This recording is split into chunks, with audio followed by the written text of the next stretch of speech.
কখনো আমরা স্বাধীনতার পরে একটা রাষ্ট্র গড়তে আমরা ব্যর্থ হয়েছি। যারা স্বাধীনতার পরে সরকার গঠন করেছেন তারা লুটপাট দুর্নীতি থেকে শুরু করে এমন কিছু নেই যেটা করেন নাই। এবং তারপরে আসলে 1975-এর যে সিপাহী জনতার বিপ্লব তার যে প্রেক্ষাপট সেটা রচিত হয়েছে এবং 2024-এও প্রায় একই ধরনের ঘটনা করেছে, যদিও সেটাতে সময় অনেক বেশি লেগে গিয়েছে আমাদের। আমরা অন্তর্বর্তীকালীন সরকারের পক্ষ থেকে আসলে চেষ্টা করছি যে মিনিংফুল ফ্রেন্ডশিপ আসলে যাদের সাথে করা যায়, যাদের সাথে আমাদের আন্তর্জাতিক পরিসরের স্বার্থটা মেলে তাদের সাথে করার। তবে এটা থেকে বোঝা যায় যে আমাদের অগ্রগতিটা খুবই স্লো।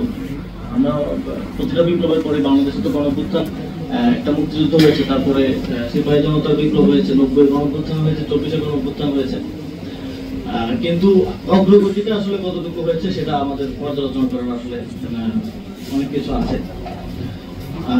সেই জায়গা থেকে আমরা আসলে একটা স্লো প্রসেসের মধ্যে দিয়ে অগ্রগতির দিকে যাচ্ছি। 2024 সালের গণঅভ্যুত্থানের পরে আমাদের থেকে আমরা হয়তো গণঅভ্যুত্থানের 3 মাস 4 মাস পরে এসে অনেক কিছু রিয়েলাইজ করেছি, যেটা আসলে 5 আগস্ট থেকে 8 আগস্ট রিয়েলাইজেশন আসার বা সেই সময়কার যে বাস্তবতা, সেই বাস্তবতার সাথে অনেক ক্ষেত্রে মিলে নাই। আপনারা দেখেছেন 5 আগস্ট শেখ হাসিনা পালানোর 1 ঘন্টা 2 ঘন্টা হয়নি বোধহয় আমাদের রাজনৈতিক দলের নেতারা এস্টাবলিশমেন্টের কোলে গিয়ে উঠে গেছেন। তো আমাদের তরুণ হিসেবে আমাদের ভুল আছে। আমরা 26 বছর বয়সের কয়েকজন তরুণ ছিলাম তখন ডিসিশন পলিসি মেকিং এর দায়িত্বে, কিন্তু যখন আমাদের অগ্রজরা এস্টাবলিশমেন্টকে গিয়ে দায়িত্ব দিয়ে আসেন যে আপনারা একটা অন্তর্বর্তীকালীন সরকার গঠন করেন, তখন আসলে আমাদের হাতে খুব বেশি কিছু আসলে থাকে না।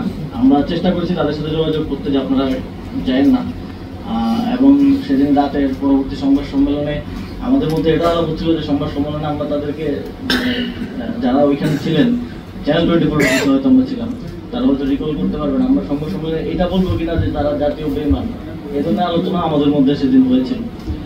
তো যাই হোক, তারপরে আপনারা জানেন যে সেদিন রাতে রাজারবাগ পুলিশ লাইনে বিদ্রোহ হবে অবস্থা, নানা ধরনের গুজব, বিভিন্ন জায়গায় হামলা, সার্বিক পরিস্থিতিতে আমাদের কাছে সেটাই বাস্তব ভিত্তিক মনে হয়েছে যে এই মুহূর্তে দেশে একটা সরকার যদি গঠন না করা যায় তাহলে স্টেবিলিটি আসবে না এবং আরো পরিণতি যে কোনো দিকে যেতে পারে, কারণ তখন কোনো অথরিটি ছাড়া আসলে হচ্ছিল না। এবং আমরা রাজনৈতিক দল কিংবা সংগঠিত যারা শক্তি আছেন তাদের দিক থেকে সে ধরনের সহযোগিতাও পাই নাই যে আমরা শহীদ মিনারে গিয়ে আসলে শপথ গ্রহণ করবো।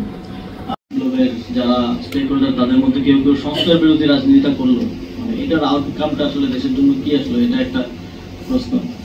আরেকটা প্রশ্ন থাকে যে কেউ কেউ দেখলাম আমরা রিয়েকশনারি পলিটিক্সে ঢুকে গেল, এবং এই রিয়েকশনারি পলিটিক্সে ঢোকার মাধ্যমে তারা মুজিববাদী রাজনীতিকে আবার প্রাসঙ্গিক করে তুললো। মুজিববাদী রাজনীতি একটা সময় পর্যন্ত ছিল না, যখন আপনি আবার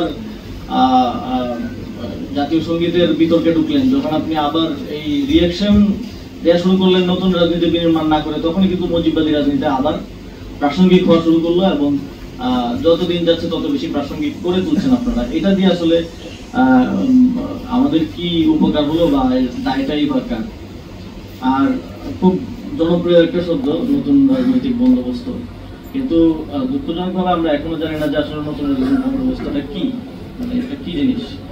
মানে কিছু পপুলিস্ট কার্যক্রম করলে তো নতুন রাজনৈতিক বন্দোবস্ত হয়ে যায় না, এটা রূপরেখাটা, এটার কোনো রিটার্ন ফর্ম কি আছে এখন পর্যন্ত, বা সেটা কি যারা নতুন রাজনৈতিক বন্দোবস্তের রাজনীতি করছেন বা নির্মাণ করার চেষ্টা করছেন তারা কি এটা দিতে পেরেছেন কিনা।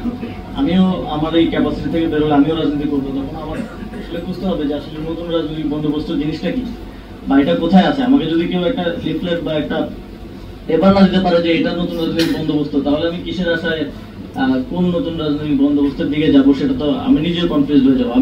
আমার মনে হয় যে আমাদের মতো যাদের মধ্যে একটু জিজ্ঞাসাটা আছে তাদের সবারই আসলে কনফিউশনটা আছে, কারণ কিছু পপুলিস্ট অ্যাক্টিভিটি দিয়ে তো আর নতুন রাজনৈতিক বন্দোবস্ত হয় না, সেটা যে কেউ এসে করতে পারে।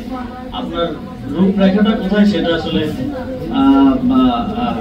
আসলে জনগণের কাছে, বিশেষ করে তরুণদের কাছে তাদের আগ্রহটা বেশি।